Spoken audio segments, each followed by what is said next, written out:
Tuni municipal vice chairman ఎన్నికలో వైసీపీకు ఓటమి భయం పట్టుకుంది. దీంతో వైసీపీ రాజీనామా డ్రామాకు తెరతీసింది. టీడీపీ కౌన్సిలర్లు వైసీపీ వైపు చూస్తూ ఉండడంతో ఎలాగో ఓడిపోతామన్న భయంతో తుని మున్సిపల్ చైర్పర్సన్ సుధారాణి రాజీనామా చేశారు.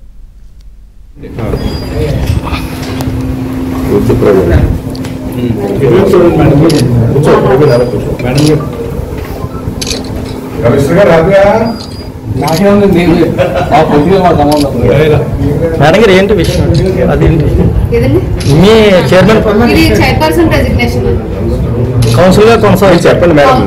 ఇది చైర్పర్సన్ రెసిగ్నేషన్ కమిషనర్ గారికి ఇస్తున్నాను. కౌన్సిలర్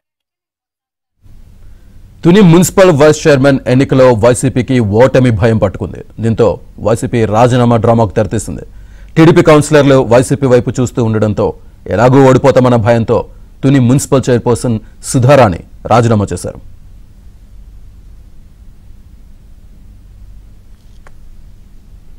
ఇదే అంశానికి సంబంధించి పూర్తి సమాచారాన్ని మా కరెస్పాండెంట్ అప్పారావు అందిస్తారు. అప్పారావు.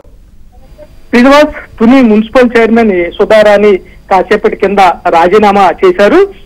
త్వరలో ఏదైతే తుని మున్సిపాలిటీలో వైస్ చైర్మన్ పదవి టీడీపీ ఖాతాలో పడనున్న నేపథ్యంలో ముందస్తు వాటమి నేపథ్యంలో వైసీపీ కీలక నేత సూచన మేరకు తుని మున్సిపల్ చైర్మన్ వైసీపీకి చెందిన చైర్మన్ రాజీనామా చేశారు.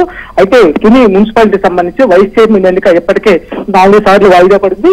అయితే 28 మంది సభ్యులు గాను 10 మంది ఇప్పటికే తెలుగుదేశం పార్టీలో చేరారు. ఇంకా 17 మంది వైసీపీ వైపు ఉన్నారు. వారిలో ఇటీవల 4 మంది తెలుగుదేశం పార్టీలో చేరిన నేపథ్యంలో త్వరలో జరగనున్న మున్సిపల్ వైస్ చైర్మన్ ఎన్నిక ఖచ్చితంగా తెలుగుదేశం పార్టీ పన్నుకుపోయే అవకాశం ఏర్పడింది. ఈ నేపథ్యంలో మున్సిపల్ చైర్మన్ పదవికి రాజీనామా చేయడం ఒక రకంగా చర్చనీయాంశంగా మారింది చెప్పాలి. వైసీపీ పెద్దలు ప్రధానంగా తునికి సంబంధించి మాజీ మంత్రి దాడిచెట్టు రాజా సూచనల మేరకే తుని మున్సిపల్ చైర్మన్ రాజీనామా చేసిందని చెప్పాలి.